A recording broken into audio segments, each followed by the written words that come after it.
नमस्कार, मैं हूं आपके साथ आस्था कौशिक। इजराइल और हमास के बीच आखिरकार सीज फायर हो गया और टाइम्स ऑफ इजराइल के मुताबिक अगले चंद घंटों में यह सीज फायर लागू भी हो जाएगा।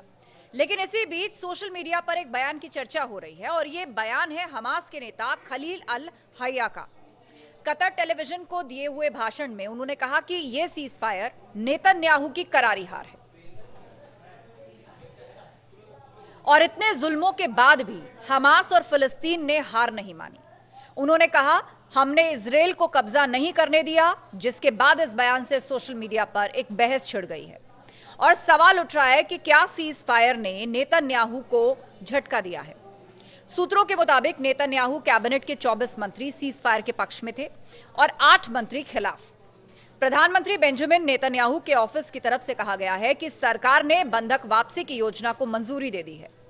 अब हम आपको बताते हैं इस सीज फायर की शर्तें क्या हैं और ये कैसे 3 फेज में पूरी होंगी।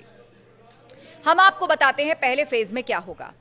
19 जनवरी से 1 मार्च तक गाजा में पूरी तरह से युद्ध विराम होगा और उसके बाद हमास 33 इजरायली बंधकों को रिहा करेगा।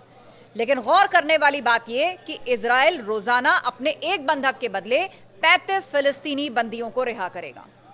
वहीं यह भी कहा जा रहा है कि हमास एक साथ इजरायली महिला सैनिक को रिहा करेगा। वहीं यह भी कहा जा रहा है कि हमास एक इजरायली महिला सैनिक को रिहा करेगा तो बदले में इजराइल 50 फिलिस्तीनी बंदियों को रिहा करेगा।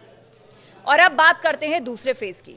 अगर 1 मार्च तक सब कुछ ठीक रहा तो दूसरा फेज शुरू होगा और जिंदा बचे बंधकों की रिहाई की जाएगी। इजराइल 1000 फिलिस्तीनी कैदियों को रिहा करेगा। और अब बात तीसरे फेज की। इस सीज फायर का तीसरा फेज अहम फेज है। इस डील के आखिरी फेज में गाजा को दोबारा बसाया जाएगा। इसमें 3 से 5 साल का समय लगेगा। इस सीज फायर डील के मुताबिक इजरायली सेना गाजा की सीमा से 700 मीटर पीछे लौटेगी। हालांकि पहले कहा जा रहा था कि इजराइल गाजा में कब्जा करना चाहता है। वो फिलिस्तीन की जमीन पर बफर जोन के नाम पर कब्जा चाहता है। लेकिन इस सीज फायर के मुताबिक इजराइल की सेना को पीछे हटना होगा और यही वजह है कि सोशल मीडिया में एक वर्ग इसे नेतन्याहू की हार करार दे रहा है। इजराइल बंधकों को रिहा नहीं करवा पाया, उसी तरह इजरायली सैनिकों और टैंक्स पर लगातार हमास की ओर से हमले होते रहे। लिहाजा कुछ लोगों का कहना है कि सीज फायर के अलावा नेतन्याहू के पास कोई चारा नहीं था। इस सीज फायर से गाजा से लोगों में खुशी का माहौल है। अब देखना यह है कि सीज फायर डील कितनी सफल हो पाती है।